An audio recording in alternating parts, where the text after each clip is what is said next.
A farmer in Iowa just spent $450,000 on a brand new combine harvester with GPS, air conditioning, and computerized diagnostics. Last week, it broke down in the middle of harvest season. His neighbor showed up with a 1960s John Deere 4020 he bought for $8,000, finished the job in half the time, and drove home without a single warning light. This isn't a fluke. All across America, vintage farm equipment is making modern machinery look like overpriced paperweights. Today we're counting down 10 machines from farming's golden age that are absolutely humiliating their high-tech descendants. Number 10. The Farmall M tractor. The international harvester Farmall M, produced from 1939 to 1952, is still working fields today, nearly 80 years after rolling off the assembly line. This tractor was built when planned obsolescence wasn't in the vocabulary. The Farmall has a simple 4-cylinder engine that any farmer can repair in their barn with basic tools. No computer chips, no proprietary software, no diagnostic codes that only the dealership can read. When something breaks, you can actually see what's wrong and fix it yourself. One farmer in Nebraska calculated that his Farmall M, which he bought for $3,500, has the same operating cost per acre as his neighbor's $180,000 modern tractor when you factor in fuel, maintenance, and depreciation. The Farmall M also weighs significantly less than modern equivalents, which means less soil compaction. Those massive modern tractors are compacting soil so badly that it's reducing crop yields by up to 15% in some fields. And here's the kicker: the Farmall M has appreciated in value. Farmers who bought them decades ago can sell them today for more than they paid after decades of use. Try that with a modern John Deere that loses 20% of its value the moment it leaves the dealership. Number 9. The new Holland Super 69 baler. The new Holland Super 69 baler from the 1950s and 60s has become so legendary that farmers are actively seeking them out, paying good money for 60-year-old equipment while passing over modern balers sitting on dealership lots. The Super 69 creates small square bales that one person can load onto a truck, stack in a barn, and feed to livestock without needing a tractor. Modern big balers create massive bales that require special equipment to move. The real reason the Super 69 humiliates modern equipment is its legendary reliability. This baler has one moving plunger, a simple knotter system, and a pickup mechanism that rarely fails. Farmers report running these balers for 50 years with nothing more than regular maintenance. The parts are still available and cheap because aftermarket manufacturers still produce them. One farmer in Wisconsin told a story about his modern baler breaking down during a perfect haying weekend. The nearest technician couldn't come out until Monday, and by then, rain had ruined his entire first cutting. His father's Super 69 baled perfectly all weekend without a hiccup. That modern baler is now for sale. Number 8. The Minneapolis-Moline U series tractors. The Minneapolis-Moline U series tractors from the 1930s through 1950s were ahead of their time. These bright yellow workhorses featured enclosed cabs with heating systems decades before this became standard. Farmers today are paying $300,000 for modern tractors with climate-controlled cabs, but Minneapolis-Moline was offering comfort back in the 1940s. These tractors featured 5-speed transmissions that gave farmers excellent flexibility.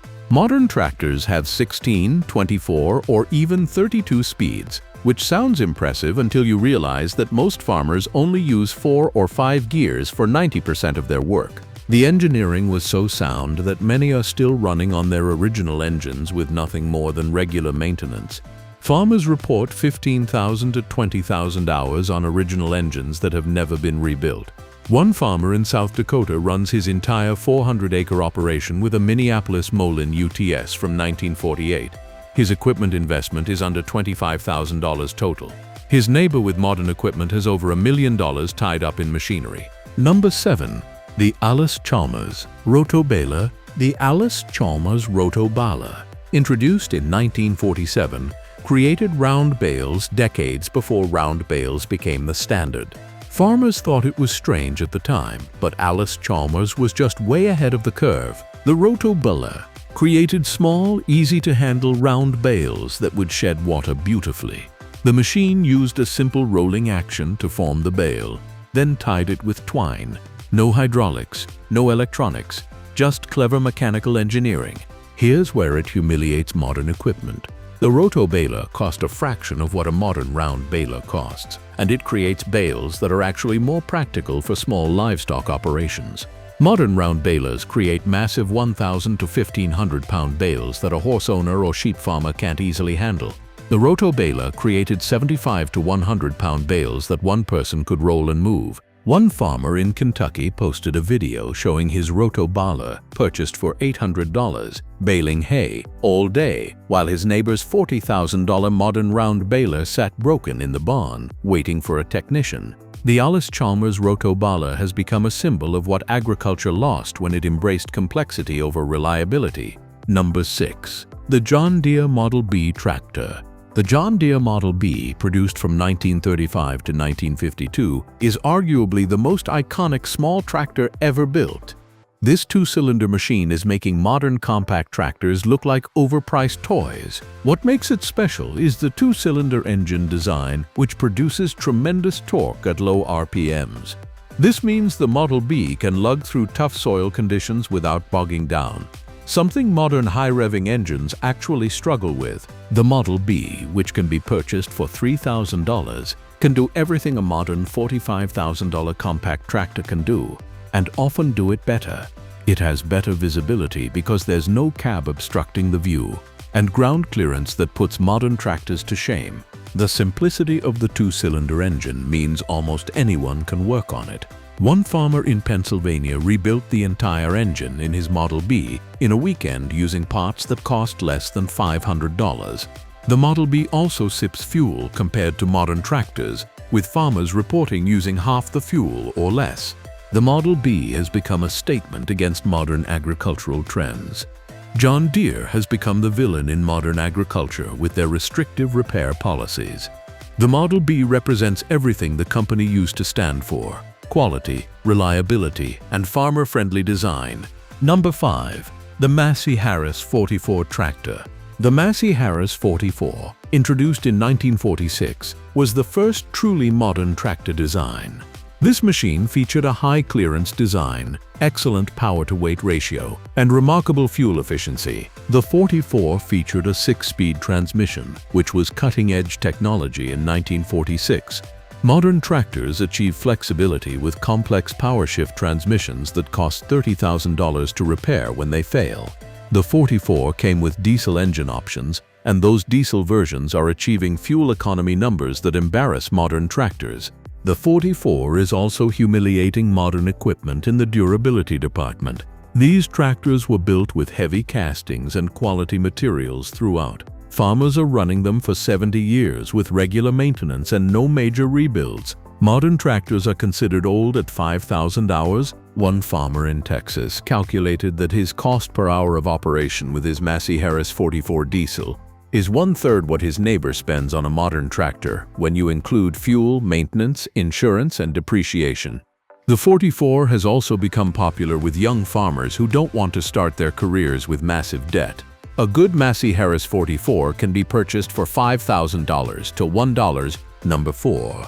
The Oliver 88 Row Crop Tractor. The Oliver 88 Row Crop Tractor, produced from 1947 to 1954, was so advanced for its time that it's still competitive with modern equipment in many applications. The Oliver 88 featured a 6-cylinder engine when most tractors were still using 4 cylinders or less. This gave it smooth power delivery and excellent fuel economy. The engine was incredibly robust, with farmers regularly reporting 20,000 hours or more without a rebuild.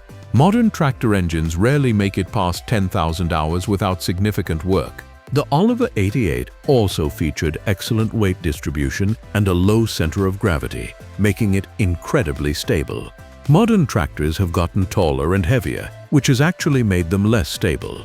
The low, wide stance of the Oliver 88 is a safer design.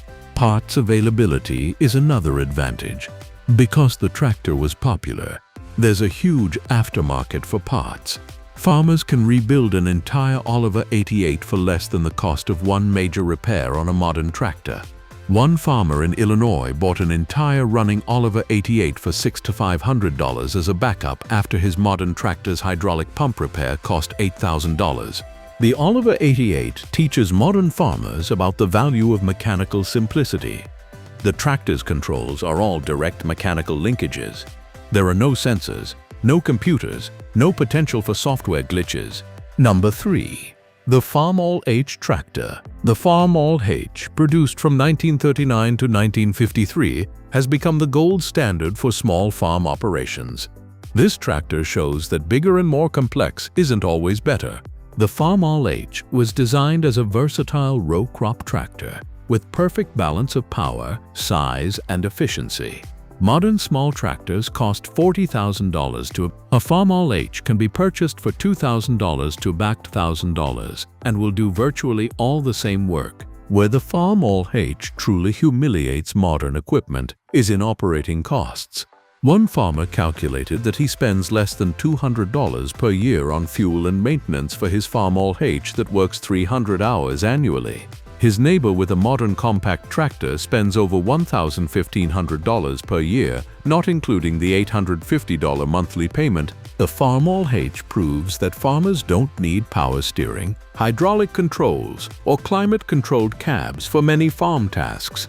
Those features are nice, but they add tremendous cost and complexity. There are countless stories of modern tractors getting stuck or breaking down, and a 70-year-old Farmall H having to pull them out or finish the job. The Farmall H represents a different approach to farming: lower costs, more independence, less debt, and more connection to the land. Number 2. The John Deere Model A tractor. The John Deere Model A, produced from 1934 to 1952, is considered by many to be the greatest tractor ever built. Nearly 90 years later, it's still making modern equipment look overpriced and overcomplicated. The Model A's two-cylinder engine, called the Johnny Popper for its distinctive sound, produces peak torque at very low RPMs. This means it can pull through tough conditions without lugging down. Modern tractors with high revving engines actually struggle in these situations. The Model A is humiliating modern equipment in several ways. First, durability. These tractors regularly exceed 20,000 hours with nothing more than regular maintenance. Second, repairability. Any farmer with basic mechanical skills can completely rebuild a Model A engine in their shop. Third, fuel efficiency. The Model A burns significantly less fuel per hour than modern tractors of equivalent capability. But perhaps the most humiliating aspect is value retention. A Model A purchased decades ago has appreciated significantly. Farmers are selling them for multiples of what they paid after decades of productive use. Modern tractors lose 30% of their value in the first 3 years. One farmer in Ohio recently wrote about his decision to sell his modern tractor and return to his grandfather's Model A. He calculated that the switch saved him $4,500 per year in lower operating costs and eliminated his equipment loan. Number 1. The Allis-Chalmers WD45 tractor. At number 1, we have the Allis-Chalmers WD45. Produced from 1953 to 1957, the WD45 was one of the first tractors to offer power steering as a factory option, decades ahead of the competition. But unlike modern power steering systems, the WD45 system was simple and reliable. Farmers report that 70-year-old power steering systems still work perfectly. The WD45 had live hydraulics, a PTO, excellent visibility, and enough power to handle serious farming tasks. All of this was accomplished without a single computer chip, sensor, or line of software code. The 4-cylinder engine was known for reliability and fuel efficiency, with farmers regularly reporting fuel consumption that equals or beats modern tractors. Where the WD45 absolutely humiliates modern equipment is in total cost of ownership. A good WD45 can be purchased for $4,000. It will run for decades with minimal maintenance costs. When you calculate the true cost per hour of operation, the WD45 is often 1/10 the cost of modern equivalent equipment. The WD45 represents freedom. Farmers who use these tractors are not dependent on dealers, manufacturers, or financing companies. They own their equipment outright. They can fix it themselves, and they're not vulnerable to corporate agricultural policies. One young farmer in Minnesota started his operation with a WD45 and vintage implements. Total investment under $20,000. He's now farming 200 acres profitably, while his peers are struggling under six-figure equipment debt. His success is inspiring others to reconsider whether newer is actually better. These 10 machines represent more than just nostalgia. They're a wake-up call to modern agriculture about what we've lost in the pursuit of technology for technology's sake. Every one of these vintage machines shares common traits. They're simple enough for farmers to repair, they're built to last decades, they're fuel-efficient, and they're affordable. The vintage equipment movement is growing. Young farmers are actively seeking these old machines as working tools. They're discovering that starting a farm with vintage equipment means starting with minimal debt, which gives them the freedom to build sustainable operations on their own terms. Perhaps the greatest humiliation for modern equipment isn't in any single comparison. It's in the simple fact that 50, 60, even 80-year-old machines are still working every day, still productive, still profitable, still relevant. How many of today's modern tractors will still be working in 2090? The answer is probably none. These vintage machines remind us that farming worked long before it became a high-tech, high-debt industry. They prove that simpler is often better, that quality matters more than features, and that the old ways weren't old-fashioned, they were simply right. So that's it for today. If you like this video, then please hit the like and subscribe button for more videos. Thanks for watching.